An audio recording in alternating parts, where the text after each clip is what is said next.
엄마, 이젠 가고 싶은 길을 가. 다시는 돌아오지 마. 돌아보지도 마. 내가 아버지 또 미쳤나? 야구부 수사님을 찾아오셨군요.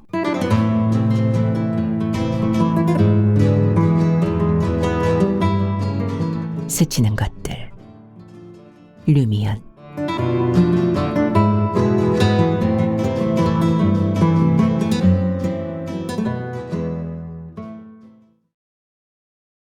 나의 기도는 길다.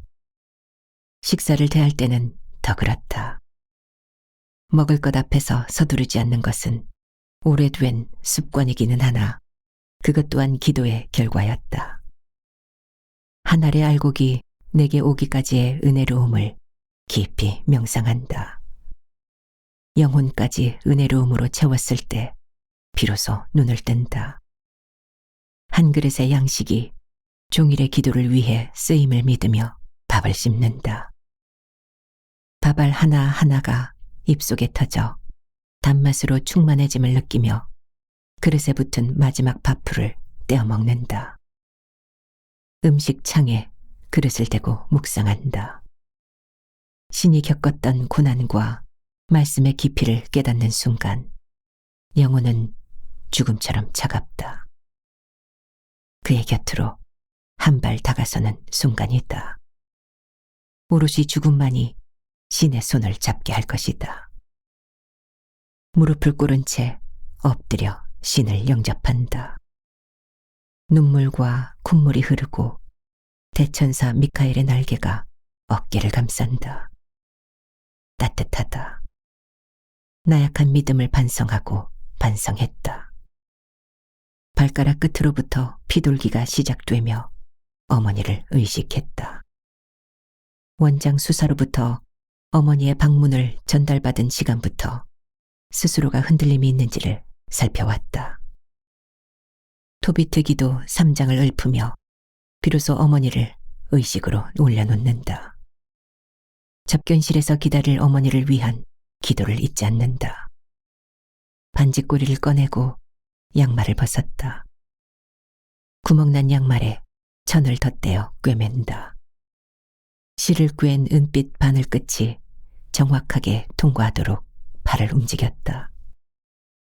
폭넓은 소매가 내는 소리가 방을 채우고 좁은 창으로 들어오는 햇살이 부드럽다.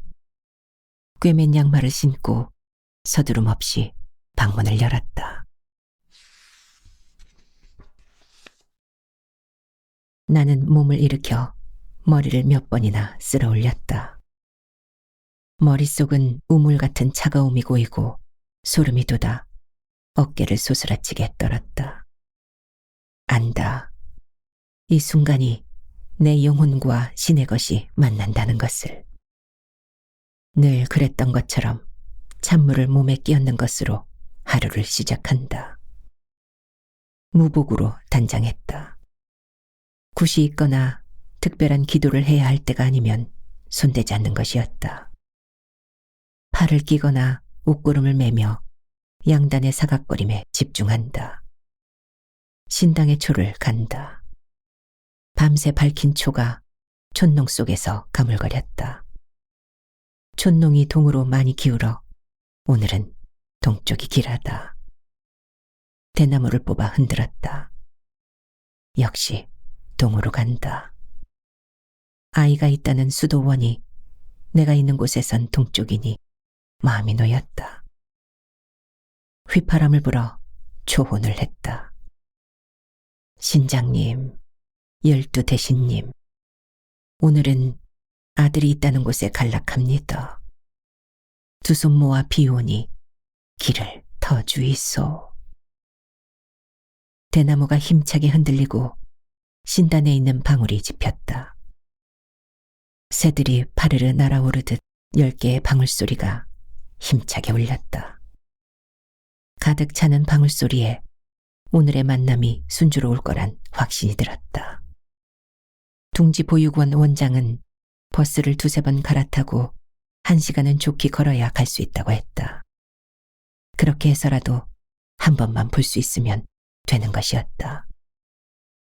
정거장을 놓칠까 봐 몇 번이나 운전기사에게 되물었다.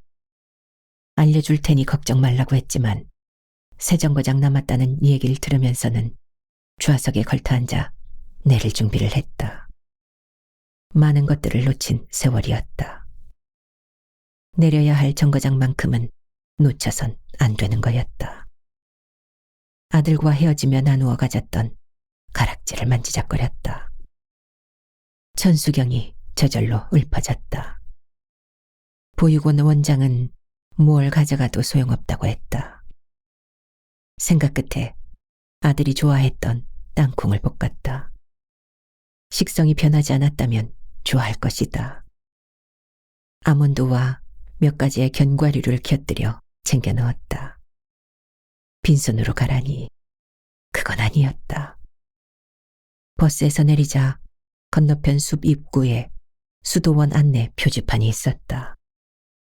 갈색 바탕에 녹색으로 써진 글자 아래 영어 안내가 함께 있다. 글자를 천천히 쓰다듬었다. 나이테가 만든 결의 느낌이 손끝으로 전해졌다. 길이 있을성 쉽지 않을 만큼 조입은 좁았다. 바쁜 걸음을 옮겼다. 이슬에 발목이 젖어보는 것이 오래된 기억이란 생각이 들었다. 나쁘지 않았다. 이래 좁은 길 끝에 아들이 있단 말이지. 이 좁은 길에 누가 오겠노? 불만인지 안타까움인지 모를 한숨이 새어나왔다.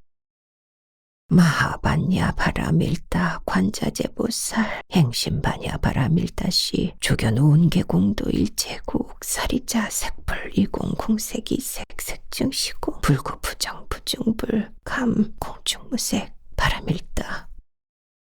습관처럼 외던 반야심경이 잦아들었고 어느새 자박자박 내딛는 발자국 소리에 집중하고 있었다. 발자국 소리, 멀어져가며 가슴 저미던 발자국 소리가 오늘은 다가가고 있다. 숲속으로 들어간다고 생각했는데 오히려 길은 넓어졌다. 저쪽에서 보면 여기가 깊은 숲처럼 보일 것 같았다.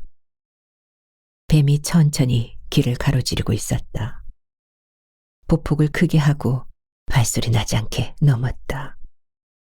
뒤돌아보니 꼬리만 살짝 보였다. 손을 모으고 산신께 읍했다. 머리 위에서 들리는 새들의 요란한 지저귀에 멈추어 섰다. 들어보지 못한 소리였다. 하늘을 보았지만 새들은 보이지 않았고 짙어가는 녹음 사이로 보이는 하늘이 그려놓은 듯 선명했다. 겹쳐지며 농도를 달리하는 녹색의 잎들은 언제 보아도 좋았다. 길끝 둔덕 위에 낮은 지붕에 수도원이 있었다. 한 남자가 밭을 메고 있었다. 일을 하기엔 도포 같은 옷이 거추장스러워 보였지만 개의치 않고 쇠스랑으로 흙을 일구고 있다. 땀 젖은 머리카락이 이마에 붙어 있고 얼굴은 열기로 가득하다. 먼저 말부터 건네려다 가까이 가면 인기척이 느껴지겠지. 그러면 돌아볼 것 같아서 좀 더 다가갔다. 기대와는 달리 그는 머리 한번 들지 않았다. 흙 속에 있는 지렁이나 굼벵이, 작은 벌레까지 세세히 살피는 것처럼 보였다. 말을 건네는 것이 방해를 하는 것 같아 망설였다. 하지만 달리 방법이 없다는 생각이 들었고 아들의 이름을 대며 혹시 아는지를 물었다. 그가 말했다. 야고보 수사님을 찾아오셨군요. 야고보, 야고보, 야고보. 잊지 않으려고 몇 번이나 마음으로 불렀다. 만나면 야고보라고 불러야 하나.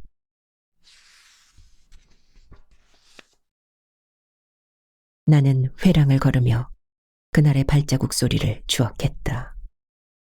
서쪽 회랑을 돌아 남쪽 회랑이 끝나는 곳에 접견실이 있다. 디딜 때마다 발에 감기는 수도복의 느낌이 세세하다. 회랑의 난간을 잡고 언덕을 덮은 찔레꽃을 보았다. 찔레를 보면 어머니 생각이 난다. 우리는 자주 뒷산을 올랐다. 뒤곁 낮은 담장만 넘으면 산길로 접어들 수 있었다. 지금쯤 옛집 뒷산에도 찔레가 흐드러질 것이다.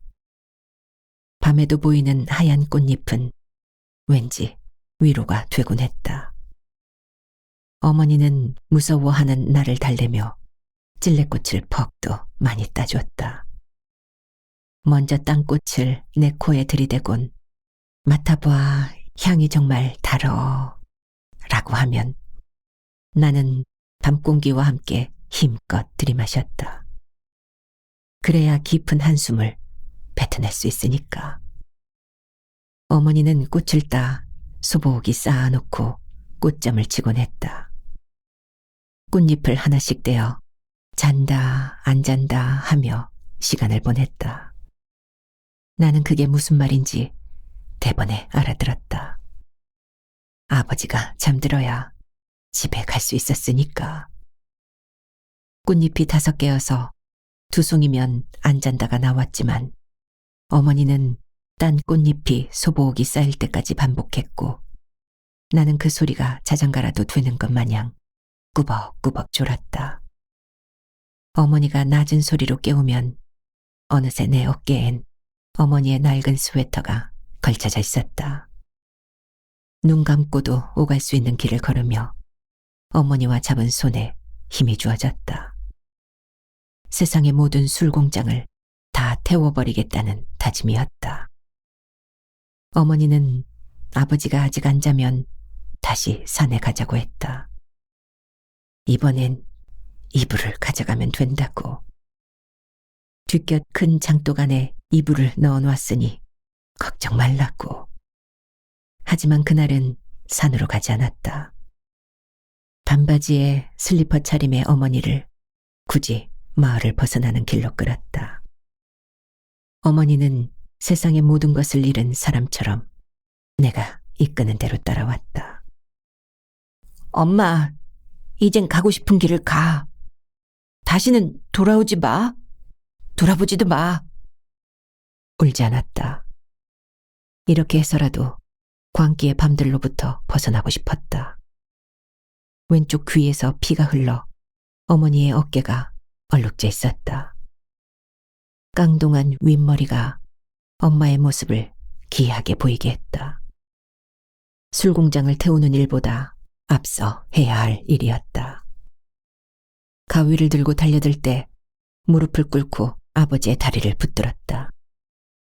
잘못했습니다.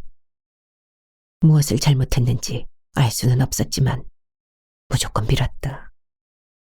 나를 힘주어 뿌리친 아버지가 서서히 엄마 곁으로 갈 때 터질 것처럼 뛰던 심장이 멎는 줄 알았다.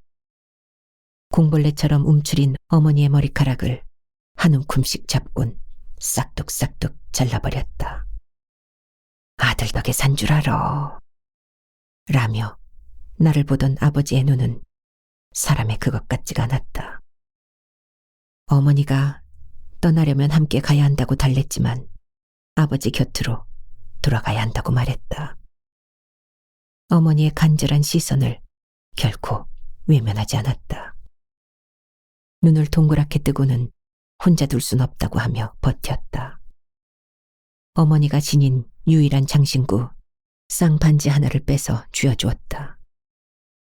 어머니의 체온이 동그랗게 손에 담겼다. 우리는 마을 입구 다리 위에서 헤어졌다. 어머니가 준 반지를 힘주어 손에 쥔 채였다.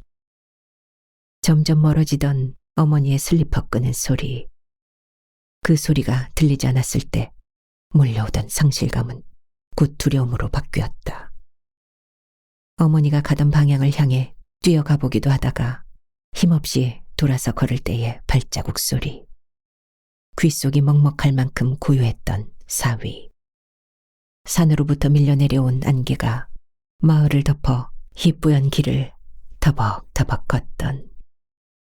어머니가 걷는 쪽에서 개 짖는 소리가 들리면 거기쯤 엄마가 지나가고 있겠구나 싶었다.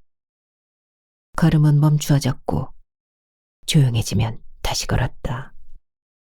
왼손바닥을 펴서 본다. 어머니가 놓아준 반지 자국대로 오른손 검지로 동그라미를 그렸다. 주먹을 꼭 쥐었다. 어머니.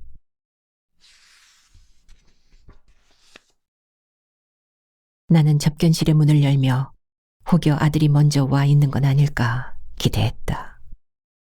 하지만 높은 곳에서 조용히 내려다보는 십자구상만 있을 뿐이다. 그리 넓지도 좁지도 않은 공간엔 원목으로 된 널찍하고 긴 테이블이 놓였고 같은 키에 의자 8개가 마주보고 있었다. 테이블 위에는 아기 천사 셋이 받들고 있는 촛대 위에 노란색 초가 꽂혀 있었다. 출입문을 등지고 오른쪽 끝 의자를 빼서 앉았다. 돌아보는 것이 좋을 것 같았다. 문을 여는 소리에 웃음을 준비할 것이고 돌아서며 환한 얼굴로 맞으리라. 어떻게 달라졌더라도 대번 알아볼 것 같다. 안아볼 수 있을까? 스님을 함부로 안을 수 없는 것처럼 아들도 그럴지 모른다. 생각보다 기다리는 시간이 길어진다. 견과가 든 배낭을 만지작거리다 어쩔 수 없이 바깥을 본다. 걸어온 길가에 찔레가 만개했다. 올 때는 왜 못 봤을까 싶다. 아들을 달래며 땄던 수많은 꽃잎들. 하얀 꽃무덤이 생각났다. 아들은 두 손 가득 하얀 꽃잎을 담아 코앞에 들이대며 퉁퉁 부은 눈을 들여다보곤 했다. 나는 아들의 눈을 마주하지 못했다. 그것이 부끄러움인지 아픔인지 모르겠다. 맡아봐, 달어.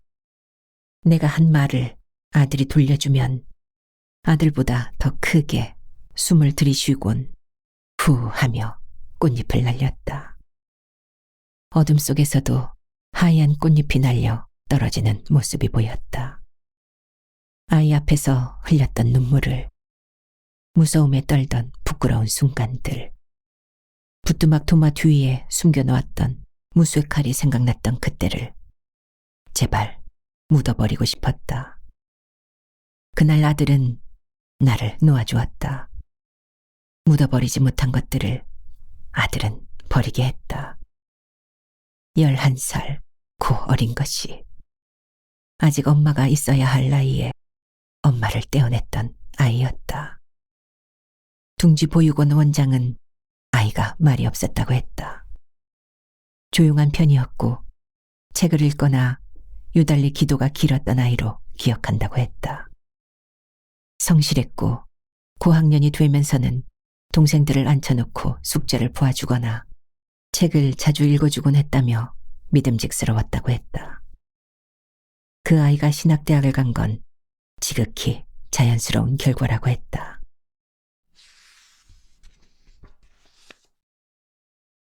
유년을 건너뛴 듯 자란 아들은 영원히 아들로 살고 싶었나 보다.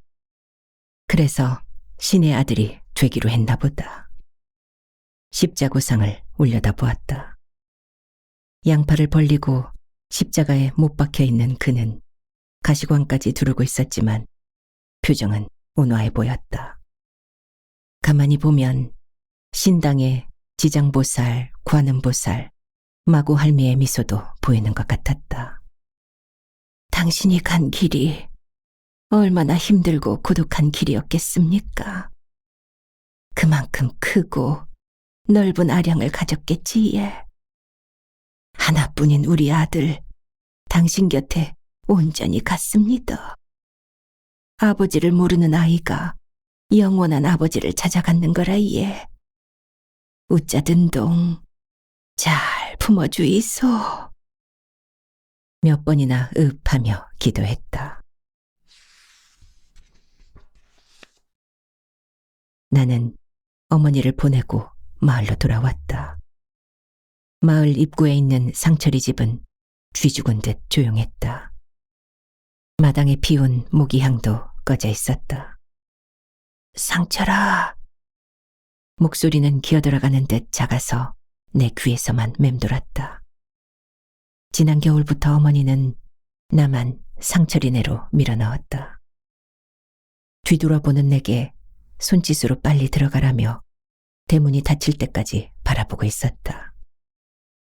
바깥에 있을 어머니를 생각하면 몹시 불안했지만 상철이는 쭈뼛거리며 서 있는 나를 끌곤 자기 방으로 갔다. 대돌의 신을 벗으면 상철이는 잡았던 손에 힘을 주어 나를 마루로 올렸다. 그렇게 하지 않으면 마루도 못 오를 것처럼 매번 그랬다.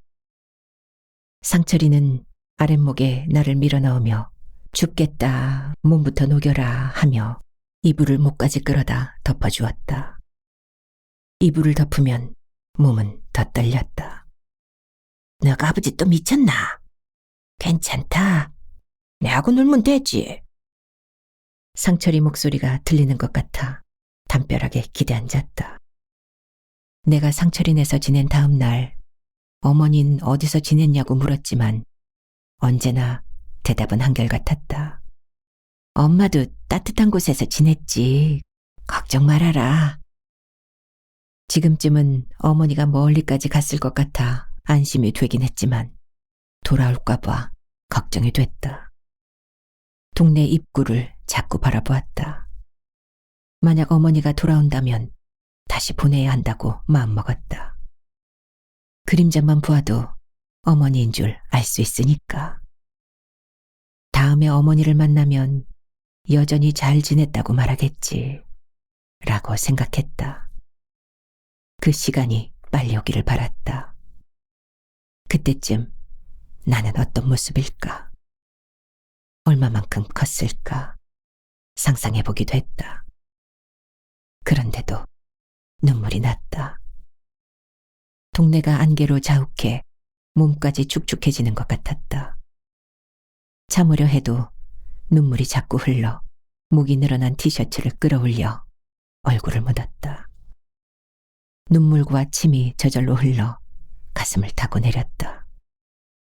멀리 기차가 지나가는 소리가 들렸다.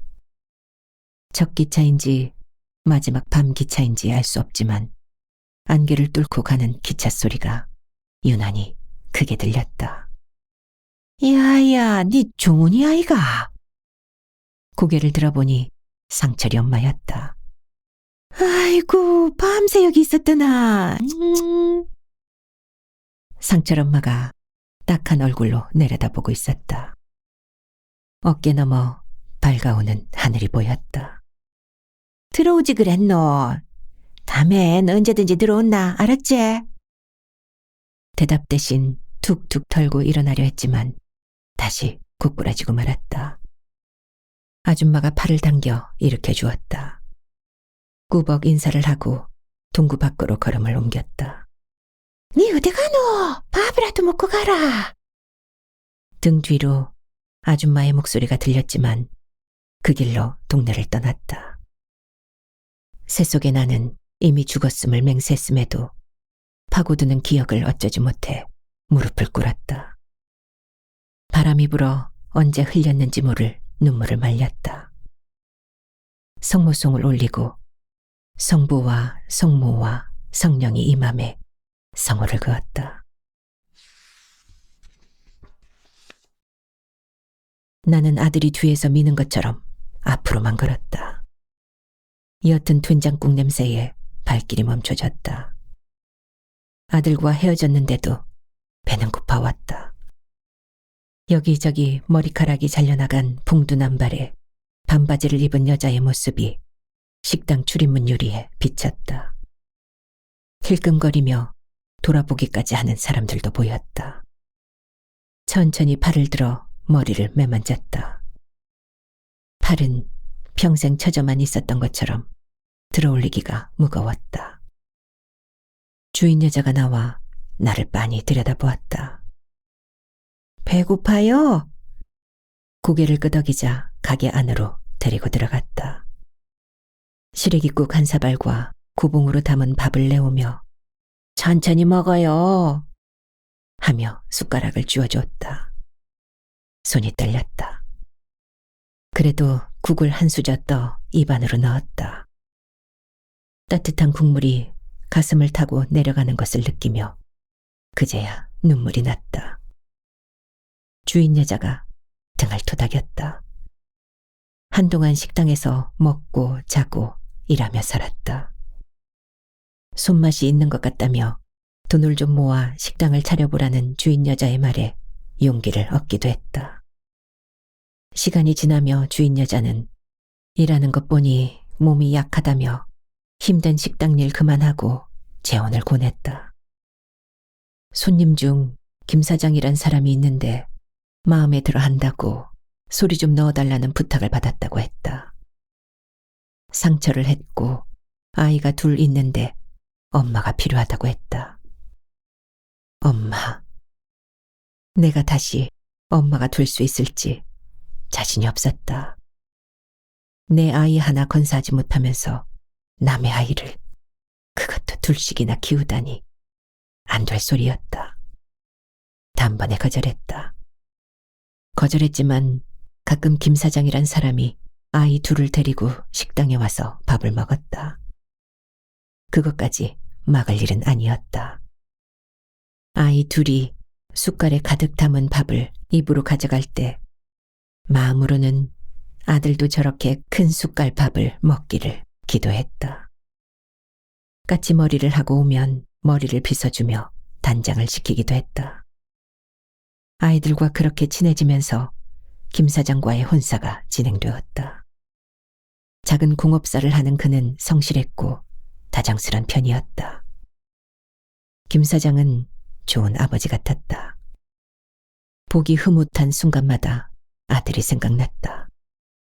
아이 둘을 정성껏 대했다.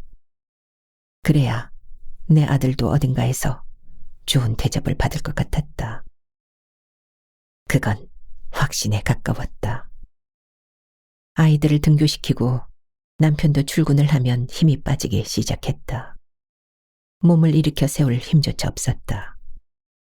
시름시름 앓는 것이 일상이었다. 열도 없이 식은땀이 흘렀다. 수시로 헛소리를 했다. 허공을 보며 중얼거렸고 설거지를 하며 알지 못할 소리를 했다. 병원 여기저기를 다니며 이런저런 검사를 한 것도 해보았지만 건강상 큰 이상은 없다는 진단을 받았다. 그런데도 자꾸 아팠다. 주인 여자가 한 번씩 밥 먹으러 오던 동주보살이란 사람한테 나를 보였고 결국 신내림을 받았다. 다행히 남편이 이해해 주어 작은 신당도 차렸다. 아침 저녁으로 기도를 하면 마음이 편했다. 장군 신이 아들을 지켜준다고 했다. 잘 있으니 걱정 말라는 소리가 귀에 쟁쟁했다. 그러면 방울을 힘차게 울렸다. 12개의 방울 소리는 분명히 하늘까지 닿았다. 그리고 아들이 있는 곳과 나의 거리가 채워질 것 같았다. 어미의 마음이 아들의 마음에도 울릴 것 같았다.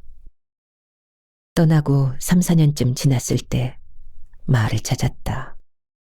마을 초입 언덕에 억새가 펴 바람에 서걱거렸다. 살이 많이 붙었고 화장을 해 누가 봐도 모습을 알아채진 못했겠지만 밤을 택했다. 금은밤이라 달도 없는 길을 걸어 상철이네를 찾았다. 상철이 엄마가 아들의 마지막 모습을 말했을 때 세상을 이미 알고 떠난 아들이 어딘가에서 잘 지낼 것이란 확신이 들었다. 의외로 슬퍼하지 않았고 준비해간 선물들을 모두 상철이를 주었다. 고마웠다고, 이제야 감사 인사를 한다고. 옛 집은 가지 않았다. 상철이 엄마가 남편 얘기를 꺼내려 했지만 듣고 싶지 않아 입을 막았다. 이미 끝난 인연이었다.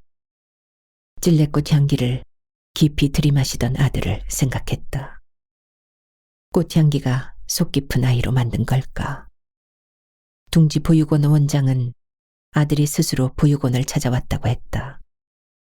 그런 경우는 처음이라 잊을 수가 없다고 했다. 얼굴엔 떼국물이 흐르고 며칠은 굶은 듯 힘이 없는 아이가 눈만 반짝였다고. 그러면서 자기를 좀 키워달라고. 은혜를 잊지 않겠다며 사정하더라고 했다. 학교에서 보육원 아이라고 놀려도 들은 척도 안 했어요. 한 번은 학교 폭력 문제로 연락이 와 급하게 간 적이 있었죠. 보통 아이들이 폭력성을 조금씩 가지고 있어요. 세상에 대한 저항이 우리 원에 있는 아이들이라고 예외는 아니지요. 갔더니 종훈이 볼이 부어오르고 코피가 나 있었어요. 종훈이는 그 아이를 한 대도 때리지 않았더군요. 그런데 울고 있는 건 그 아이였지요. 종훈이가 맞고만 있으니까 덜컥 겁이 났던 거지요. 선생님이 아이의 어머니를 불렀고 종훈이에게 사과했죠. 이후로 종훈이는 학교에서 괴짜를 통했어요. 덩치도 큰 아이가 이상하다며 종훈이를 함부로 건드는 아이는 없었어요. 상철인에서 아들 소식을 들었을 때의 안도감이 이유 있는 것이었음을 알았다. 우리는 세상 속에서 결국 다시 만날 인연이었고, 그래서 시간이 그냥 흘러간 게 아닌 것 같았다. 어쩌면 조금씩 다가가기 위한 것일 수도 있었다. 원장이 아들이 있는 곳을 알지만 함부로 찾아갈 곳이 아니라며 연락을 넣어보겠다고 했다. 모든 것이 그저 스쳐가는 것들이었다. 보육원을 나오며 크게 합장했다.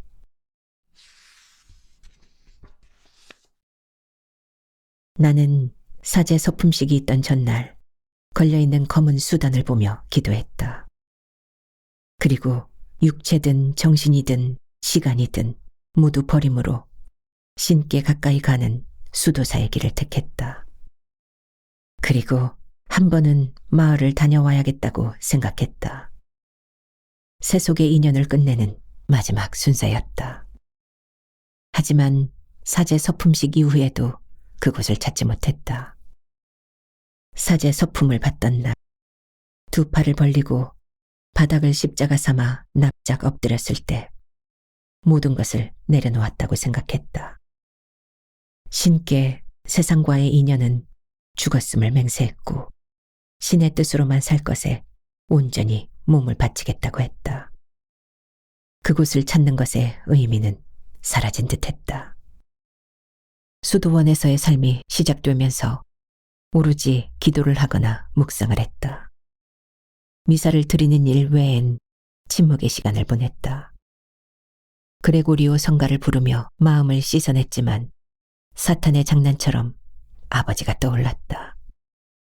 원장 수도사의 사물함에 고백의 쪽지를 넣었다. 그리고 한 번의 외출 허가를 받았다. 투니카를 입고 두건을 깊이 썼다. 부끄러웠다. 부끄러움을 견디는 것도 수도입니다. 단 한 번의 외출이기를 바랍니다. 다녀와서 더 깊은 수행의 길을 간다면, 갈 수 있다면 그것도 나쁘지 않지요. 바깥에 어떤 음식도 허락되지 않았으므로 식사 후 출발했다. 원장 수도사의 말이 오는 내내 위로가 됐다. 도착했을 때는 마을은 이미 어둠에 잠겼고 서쪽 산의 등성이에 미명만이 남아있었다. 완전히 어두워졌을 때 마을을 한 바퀴 돌았다. 천천히 바람과 바람 속에 묻은 밤 냄새를 느끼며 집마다 노란 색종이를 붙여놓은 듯 창에서 불빛이 새어나왔다. 늦은 저녁을 먹거나 텔레비전을 볼 것이다. 상철이네 담장을 넘어다 보았다. 상철이가 썼던 방은 불이 꺼져 있다. 객지로 나갔나 보다. 그럴 수 있지. 어쩌면 당연한 일이었다. 고마운 상철이. 머리를 숙여 상철이 가족을 축복했다. 마을 사람들이 많이 떠난 듯 한적하고 조용했다. 아무도 마주치진 않았다. 다행이란 생각이 들었다. 옛집을 가기 위해 골목을 들어섰다. 마을에서 제일 뒷집이어서 비탈진 길을 올라야 했다. 왼쪽은 영선이네 밭이었고 오른쪽으로 조리대가 무성해서 바람이 불면 수어수어수어 소리가 났다.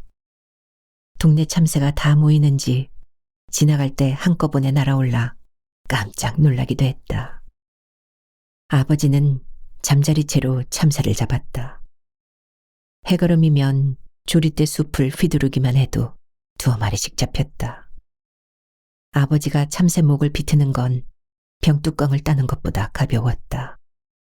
어머니는 급하게 물을 끓였고 화롯불을 피웠다. 사내가 이런 것도 해봐야지. 아버지는 우물가에 있는 빨랫돌에 나를 앉혀놓곤 뜨거운 물이 담긴 참새를 하나씩 들고 털을 뽑았다. 아버지가 작은 몸뚱이에 붙은 세세한 털까지 뽑기에 집중하면 어머니는 아버지를 돕는 척 나를 등지며 가려주었다. 어머니의 의도가 들킬까 봐 나는 오줌이 마려워도 참았다. 석쇠 위에서 익어가는 참새를 아버지는 흐뭇하게 보곤 했다. 땀으로 얼룩진 얼굴에 화롯불이 어리면 유난히 번들거려 보였던 얼굴. 어쩌면 아버지가 기분 좋은 유일한 날이기도 했다. 마당이 연기로 자욱하고 고기 익는 냄새가 가득 차면 마치 잔치집 같았다. 아버지는 어머니와 나를 화롯불 앞에 앉게 하고 고기를 건넸다. 나는 고기 맛보다 아버지의 웃는 모습이 좋았다. 내게 있어 아버지의 웃음은 평화였고 그것이 오래 이어지길 바랐으나 곧 끝날 것을 아는 불안의 시간이기도 했다. 뼈를 발라내지도 않은 고기를 소금에 찍어 한 입 가득 우물거리다 뼈만 투에투에 뱉어내는 아버지의 모습이 서운했다. 조리대 군락은 더 무성해져 있었다. 좁아 보이는 골목을 곧 조리대가 점령할 것 같았다. 댄잎들을 손으로 쓸어보았다. 새들이 쏟아져 나올 것 같아 손바닥이 간지러웠다. 집은 조용했다.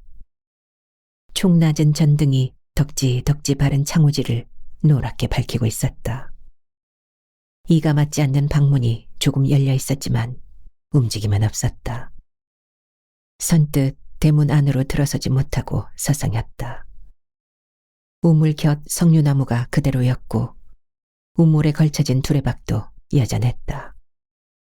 여름이면 어머니가 우물물을 퍼 멱을 감기거나 등목을 해줬다. 숨막히게 차가웠던 우물은 겨울엔 따뜻해서 수도가 없었던 집의 유일한 급수 시설이었다. 마당에는 맨드라미 대궁이가 가득했다. 마당 전체에 난 싹을 한 번도 솎아내지 않은 것 같았다. 장독이 있던 자리엔 소주병이 산을 이루고 있었다. 유리병이 가득 쌓여 어둠 속에서 투명 구조물처럼 보였다. 푸르스름한 유리들이 반사시키는 빛의 조각들이 차가워 보였다. 어머니는 맨드라미가 지나치게 붉다며 싫어했지만 아버지는 그것이 융단 같다며 좋아했다. 아버지는 어떤 융단길을 걷고 싶었을까? 며칠씩 집을 비우어 불안한 평화가 이어질 때 아버지는 혼자 융단길을 밟았을지 모른다.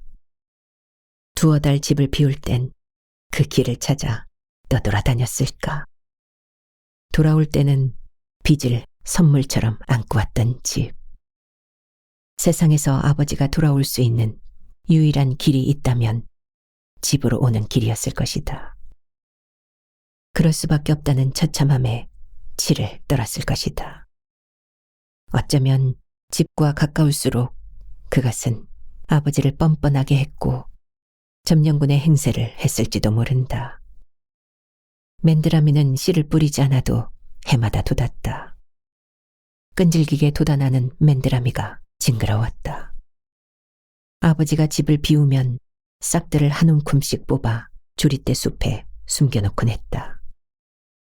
방문이 벌컥 열렸다. 두건을 깊이 쓰고 대문 뒤로 몸을 숨겼다. 노인이 비척거리며 우물로 걸어오고 있었다. 바짝 마른 체구에 맨발이었다. 백발의 머리는 정리되지 않아 얼핏 늙은 불황자처럼 보였다. 두레박을 내려 물을 길어 올렸다. 유난히 굽은 어깨. 아버지였다. 천천히 아버지 곁으로 갔다. 물을 벌컥벌컥 마시던 그가 인기척을 느끼고 돌아보았다. 아버지. 20여 년 만에 불러보는 이름이었다. 그럼에도 어색하지 않았다. 누구야? 가래가 찬 노인의 소리에 낮고 차분한 목소리로 아버지를 한 번 더 불렀다. 노인이 눈을 크게 뜨는가 싶더니 그대로 우물 속으로 구꾸라졌다. 기억하지 못한다. 어느 순간이었는지. 달빛이 흐렸던 밤이었고 한 사내가 우물로 떨어져 첨벙첨벙 몇 번 소리가 났다는 것. 그 후에 정적이라 할 만큼 조용함과 기다렸다는 듯 불어온 바람이 두건을 벗겼다는 것만을 기억한다. 무릎을 꿇었다. 기도를 했을 것이다. 되풀이되는 기도 속에서 신의 뜻이라 여겼고 성무송을 올렸다. 마지막으로 성호를 그었다.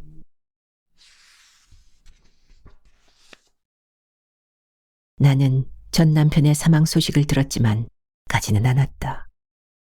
사망 소식을 전해준 건 상철 엄마였다. 혹 종훈이가 오면 꼭 전해달라는 부탁을 하며 남긴 전화번호였다. 그 번호가 전 남편의 사망 소식을 전하는 데 쓰였다. 우물에 빠졌는데 나오지를 못한 것 같다고 했다. 상철 엄마는 술이 원수지 원수야 하며 혀를 끌끌 찼다. 평생을 떠돌다 떠난 불쌍한 영혼이었다. 이번엔 잘 될 것 같아. 대박이야. 한 방으로 끝내고 올게. 큰일 하려고 가는 사람 잔소리로 기분 잡치게 하지 마. 귓밥만 만지고 있으래도. 무수히 반복했던 말들이 생생했다. 오랜 시간을 앉아 천수경과 금강경을 독경하고 깊이 절했다. 그가 가는 길에 생전에 좋아했던 맨드라미를 닮은 붉은 융단이 깔려지길 처음으로 기원했다. 둥지보육원 원장으로부터 연락이 온 것도 그때쯤이었다. 종훈이가 만남을 거절했다는 소식이었다. 괜찮았다. 있는 곳만 알아도 위로였다. 언제든 연이 닿으면 만날 것이라 생각했다. 기도는 간절해졌고 아들을 위한 촛불을 단 한 번도 꺼뜨리지 않았다.